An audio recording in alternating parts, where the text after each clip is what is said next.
आमे आरंभ करिबा मेष राशि पाखर।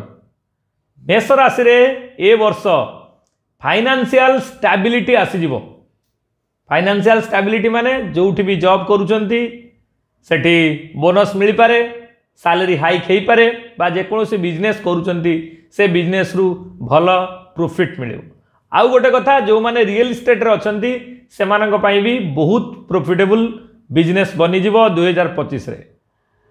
ता परे मेष राशि रो जात व्यक्ति मानकर जदि बाहागर सागर हबार अछि ताले एई वर्ष सुवर्ण सुयोग अछि आपण बाहागर हो जांतु। किंतु गोटे कथा मने रखंतु जे जीवन साथी जीवन रे थरे, तेणु देखिकी आखि खोलिकी बाहागर हुंतु। आउ गोटे सबुठु बड़ कथा ये वर्ष लव मैरेज पाई एते सपोर्टेड रहिबो नाही।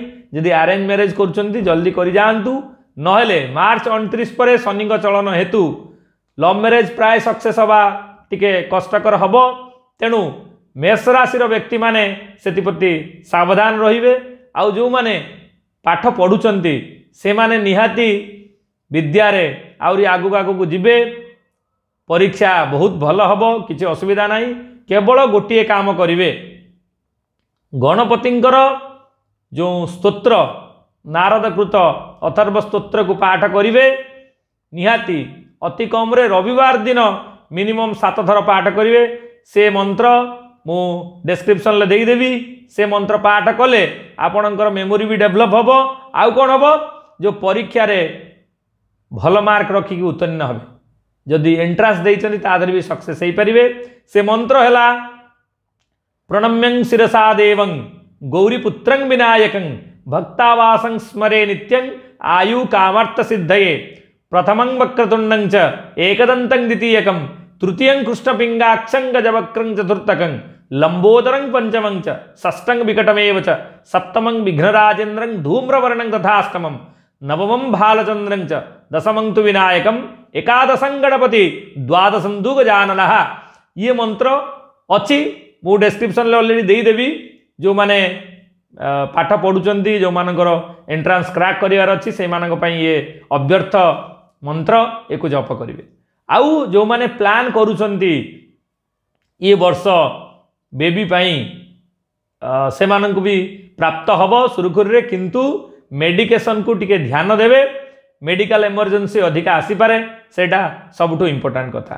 आउ सेकेंडरी कथा हला या जो मानकर मां को देह असुस्थ अछि आपण टिके बेसी ध्यान देवे मां को प्रति। मेडिसिन खाउचंती ना देखिबे। आउ फ्रेश फ्रूट केमती अधिका से टिके खाइबे, सुस्थ रहिबे, फिट रहिबे, प्राणायाम करिवे। ए विषय टिके ध्यान देवे। आउ निज स्वास्थ्य विषय भी ध्यान दियंतु। जंक फूड रु दूरे रुहंतु। आउ सेकेंडरी कथा हला योग प्राणायाम ए सब को टिके अधिका इंटरेस्ट नियंतु। नेले ही आपन शरीर भल रहिबो। आउ गोटे सबुठु बड़ कथा सफिशिएंट पानी पियंतु, शांत रुहंतु। कारण ए वर्ष मंगल प्रभाव हेतु बहुत आपन को एग्रेसिवनेस ता अधिका आसीबो, राग अधिका आसीबो। तेणु रागरु निवृत्त रुहंतु। कागो अननेसेसरी किछि गाली करंतु नै, टिके चुप रहि जांतु। से राग को शांत करबा को चेष्टा करंतु, ताले जेंगे सब हबो। आउ भगवान नारायण को स्मरण करंतु।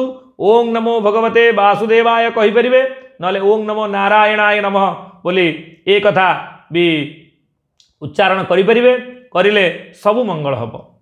आउ ये वर्ष पई मंगलंकर जेहेतु अधिका अछि इफेक्ट, तेणु मंगल को भी टिके स्मरण करिवे। माने मिनिमम मासरे थरे कोनोसी चंडी बा देवी बा मंगला मंदिर को निहाती जिबे। गले आपणकर 12 मासरे 12 थर एटलिस्ट जांतु, ताले आपणकर सब मंगल हबो।